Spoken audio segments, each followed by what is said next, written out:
বলো সৃষ্টির সেরা মানুষ কেন অমানুষ হয়ে যায় বলো বন্ধু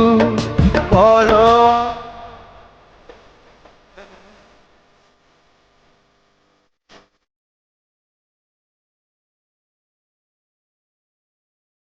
কত যে কষ্ট কত ব্যথা এই বুকে আছে চাপা,